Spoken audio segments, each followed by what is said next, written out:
Hello friends, income tax के cases की series में आज जो हम डिस्कस करेंगे वो एक बहुत ही यूनिक इशू है और इस केस से ये पता चलता है कि असेसमेंट प्रोसीडिंग्स चाहे वो जुरिस्डिक्शनल असेसिंग ऑफिसर के द्वारा हो या नेशनल फेसलेस असेसमेंट सेंटर के द्वारा हो, वो किस तरीके से किस आर्बिट्रेरी मैनर के अंदर की जा रही हैं। प्रेजेंट केस में ऑनरेबल दिल्ली हाई कोर्ट के सामने एक इशू आया जहां पर ट्रिब्यूनल ने जुरिस्डिक्शनल असेसिंग ऑफिसर के पास मैटर को रिमांड बैक किया। रिमांड बैक करने के बाद जुरिस्डिक्शनल असेसिंग ऑफिसर ने असेसमेंट ऑर्डर पास किया और असेसमेंट ऑर्डर पास करने के बाद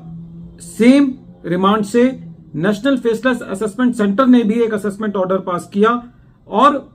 जो नेशनल फेसलेस असेसमेंट सेंटर ने ऑर्डर पास किया उसके अंदर ट्रिब्यूनल की डायरेक्शंस को नहीं माना, जबकि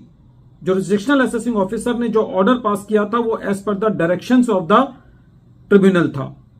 कोर्ट के सामने ये इशू था कि जो second order national faceless assessment centre के द्वारा पास किया गया है, क्या वो कानून की नजरों में एक वैलिड ऑर्डर है। यही इशू दिल्ली हाई कोर्ट के सामने एक case Religare enterprises limited versus national faceless assessment centre and another के केस में सामने आया। यह केस 472 ITR पेज नंबर 329 पर रिपोर्ट हुआ और इस केस का जजमेंट 28 नवंबर 2024 को आया। प्रेजेंट केस असेसमेंट ईयर 13-14 से रिलेटेड है। प्रेजेंट केस के अंदर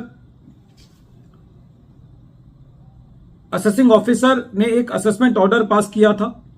उस असेसमेंट ऑर्डर के अंदर सेक्शन 14A का एडिशन किया गया था। जब यह मैटर ट्रैवल करता हुआ ट्रिब्यूनल के पास पहुंचा तो ट्रिब्यूनल ने इस मैटर को असेसिंग ऑफिसर के पास रिमांड बैक किया और यह कहा कि असेसिंग ऑफिसर ये देखे कि जिन इन्वेस्टमेंट्स से एग्जेम्प्ट इनकम यील्ड होती है खाली उन्हीं इन्वेस्टमेंट्स को सेक्शन 14A के लिए कंसीडर किया जाए और इस रिमांड के अंदर पेनल्टीज और फाइन्स को भी एग्जामिन करने के लिए कहा गया। जब ये डायरेक्शंस दी गई तो असेसिंग ऑफिसर ने इन डायरेक्शंस को मॉडिफाई करने के लिए एक अर्जी लगाई और असेसी का यह कहना था कि डायरेक्शंस के अंदर यह भी कहा जाए कि जब असेसिंग ऑफिसर सेक्शन 14A का एडिशन करे तो वो 14A का एडिशन खाली एग्जेम्प्ट इनकम तक ही रेस्ट्रिक्ट किया जाए। जब ट्रिब्यूनल का यह ऑर्डर जुरिस्डिक्शनल असेसिंग ऑफिसर को मिला तो जुरिस्डिक्शनल असेसिंग ऑफिसर ने ट्रिब्यूनल के इस ऑर्डर को की डायरेक्शंस को ध्यान में रखते हुए खाली एग्जेम्प्ट इनकम तक सेक्शन 14A का एडिशन किया और अपनी कोई भी फाइंडिंग फाइन्स और पेनल्टीज के लिए नहीं दी। इसके बाद नेशनल फेसलेस असेसमेंट सेंटर ने सेक्शन 144B के अंदर रेड विद सेक्शन 254 एक और असेसमेंट ऑर्डर पास किया और इसके अंदर जो सेक्शन 14A का एडिशन था वो 3,60,51,977 रुपए का किया और इसके अंदर वो एडिशन भी इंक्लूड था जो एडिशन असेसिंग ऑफिसर ने अपने पहले ऑर्डर के अंदर 28 मार्च 2016 को एडिशन किया था। असेसी ने इस नेशनल फेसलेस असेसमेंट सेंटर के द्वारा पास किए गए ऑर्डर के अगेंस्ट दिल्ली हाई कोर्ट में रिट फाइल करी और जब यह मैटर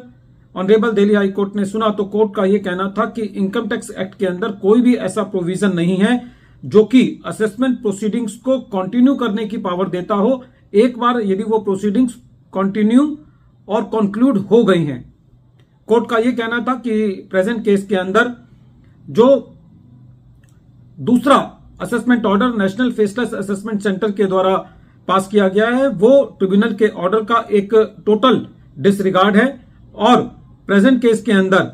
जो original proceedings jurisdictional assessing officer के द्वारा कंक्लूड की गई थी 4 फरवरी 2023 को, वो फाइनल है और उस कंक्लूड करने के बाद जो नेशनल फेसलेस असेसमेंट सेंटर ने अपनी प्रोसीडिंग्स को कैरी किया और उसको दोबारा कंक्लूड किया वो एज पर जुरिस्डिक्शन नहीं है और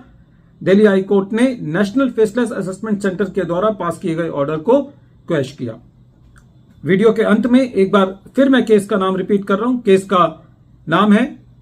Religare enterprises limited versus national faceless assessment centre and another. और ये केस 472 ITR पेज नंबर 329 पर रिपोर्ट हुआ। Matter honourable Delhi high court ने 28 नवंबर 2024 को डिसाइड किया। Thank you friends.